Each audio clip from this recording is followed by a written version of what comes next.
YugiOhMint.com is now TradingCardMint.com. Please check out their selection of over 20,000 cards with prices cheaper than TCG Player. Alright, we're going to be doing our first deck profile on Force Standard Royal Paladin. I'm going to be honest with you, from what I've seen from this deck resolving, this deck should be a lot better than it fundamentally is. I've seen Soul Saver kill me so much tonight that it's actually kind of ridiculous. And also, properly uploading or unloading your force markers basically puts you in a better position. So, this is Austin's current rendition to Royal Paladin. He's not here to join me for this, but guys, please check out our friends at TradingCardMint.com down below, formerly known as YugiOhMint.com. They'd be gracious if you guys go check them out. Enter MCO40 on checkout, and you'll save yourself a little bit of money. You know, a little bit of something is always a little bit of something, and it helps you guys get your Vanguard needs, especially with the reboot. Everybody needs cards.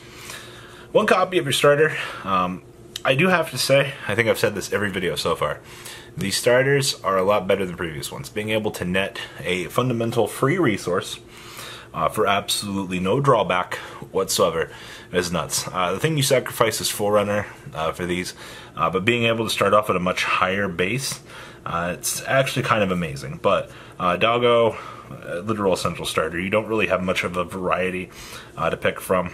You don't have anything to pick from before. But yeah, so there is that. 4 copies of Alfred. So the first thing I'm going to hear is, oh god, why aren't they playing Alfred early? Alfred early, you don't have the Barkle to essentially force the Blaster Blade into the soul. And the thing that the Alfred gives you is the ability to call Blaster Blade from deck. Give that Blaster Blade 5k, which is pretty good value for what it is. And I mean, you can ability blast, use the skill to kill another rearguard. I mean, if you want to. Also, during your turn, if you have that Blaster Blade on a rearguard circle, you do get 10k with this. So this is, you know, essentially 23 by itself. I guess if you have the force marker under, it's 33. But I mean, we don't want to like waste too much resources when Sentinels are kind of there. Also, Twin Drive is a bit minuscule, but being able to deck thin one every turn for Counterblast 1, I think is a little bit better than I think people want to give it credit for. This card is insane for the pressure that it does cause in the game state. That's one of the things I like it. But that guaranteed ability to spot removal something for CB2 is pretty damn good. Also, having the own pressure built into itself. He's definitely not the finisher. This card is. I think they were off on which card should have been the VR. So, I hate this card. I think every time Austin has opened up Akane tonight, or during playtesting this week, this motherfucker was good to go. So for those of you that don't know, his act is Soul Blast 5, which doesn't seem like a lot, but in the grand scheme of, I mean, when your starter stays in the soul, you just gotta get 2 more cards in there. I think I've seen him blow this twice tonight on first ride. Like, the fuck? So it's an axe, so you Soul Blast 5, choose up to 6 of your units, also includes itself, and they get 15k. And then when it attacks, you can Soul Charge 1. This is amazing. Like, this card is such a generically large powerhouse, and the things that it does for this deck. I understand why Royal Paladin does have its issues, but if you can consistently open up Akane spam and then unload this, as long as you've been playing an aggro game with this deck, I mean, everything calls everything back for free from the deck. You know, the only thing we're missing is some sort of countercharge engine, but for the most part, this doesn't take a counterblast, and it's all just soul-based management. You know, I don't think you're going to be resolving 2 of these in the game. I think there's one point where we could have seen 2, but generically the game should be over by this point. But if you blow 1 of these off, you should be going into a much better position. This card's actually pretty nuts. I gotta give it to Bushiroad. I wish Pongal could search for it, but that'd be too good. And then the last 3 Austin's currently playing is Gigatech Charger. So this thing's actually pretty simple. When your other Vanguard is placed, this thing gets 10k. On a force marker, it's 23. If you trigger its ability, it's 33. It's a rather large beater, I know. I know a lot of people be like, really, you know, you can play extra grade ones. But for Austin and his aggro and shit like that, this card has been incredibly valuable to him. I'm actually kind of surprised just how much value we got from this tonight. Let's see here. 4 copies of Blaster Blade. 10k grade 2s are cancer. That's the first thing I'm going to say. You hardly ever pull off the extra crit on Vanguard. I feel like it's just kind of there in case you need to pressure. There's not really much more to say about Blaster Blade. He's an adorable card for what he is. You mainly are concerned about just calling this off of the Alfred as another beat stick, but he does have value within himself, just to clear off early game threats. So they definitely did make him valuable in that sense. This card is stupid as fuck. Akane. So when she's placed, you counterblast one, search your deck for up to 1 Pongal, call it to rear guard, and shuffle your deck. And then when she's boosted by High Beast, she gets 3k.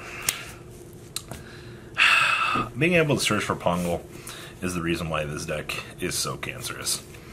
This is new Pongal. So original Pongal was counterblast 1, send it into Soul, search your deck for a Soul Saver. Well, now it has, when placed, if you have another unit in the same column as this unit, you get to fucking Soul Charge 1, and if you Soul Charge a trigger unit, this guy gets 5k. So, hello. Basically, you can call this behind the Vanguard, Soul Charge 1, and if you hit the trigger, this thing gets an extra 5k.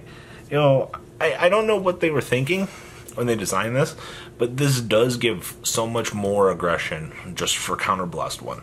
Like I said, the fact that, you know, just these normal calls, and you can also unload them with Akane, like, you get so much solid, decent value out of just this combo right here, that this should be forcing your games to end so much earlier with Soul Saver.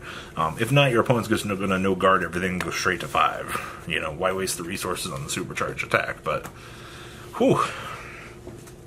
In our last grade 2s, I know a lot of people are messing around with Gallatin because he's a 10k. He also has the extra 10k shield. For some reason, Austin likes this thing. When it attacks a Vanguard, when boosted, it gets counter charge 1, or Counterblast 1 to Soul Charge 1 with an extra 5k on top of this guy. I'm indifferent about this, honestly. Austin was just kind of using it to generate larger columns. I get it, but I don't know, the on boost just, ugh.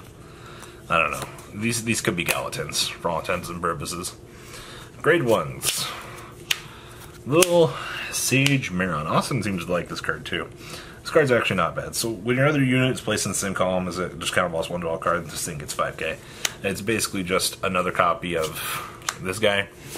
This guy is also essentially generic. All he does is he calls a card from your hand and then gets you to draw a card, and this thing gains 3k. Both of them have their purposes. I understand why you play them.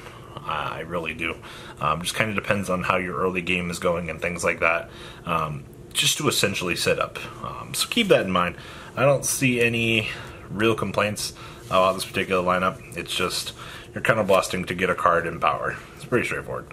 1 copy of the Stallion. I've seen Austin back and forth between, what was it, 2 and 3 of the, or 2 and 1 of this. It's just, if you have 4 Morpher cards, this is just a 10k booster. There's nothing too spicy going on with this card. I get it. 10k breaks a line, you know, forces more additional guard. But it is just kind of that. Alright, triggers. Triggers are the most vanilla thing in the world for this. So, 4 heal triggers. Nothing too spicy going on here, honestly. 4 copies of the Sentinel draw triggers. I gotta give it to Bushiroad. This was a broken concept. I applaud you for giving us this. These things are absolutely broken in premium. I'm very proud of you for that. And then just 8 critical triggers, bringing the list on down to a close. I really wish we had 12 crits, or the ability to play more than just the generic lineup. They definitely made the standard builds very standard in terms of like the card choices and the card pool that you had available to you. So that's all I've got for this deck, guys. Please, I encourage you to check out our friends at tradingcardmint.com, you know, down there in the description, that wonderful place. Feel free to ram us on this particular standard build. I would like to hear your guys' opinions on this. And as per always, guys, check you out on the flip side.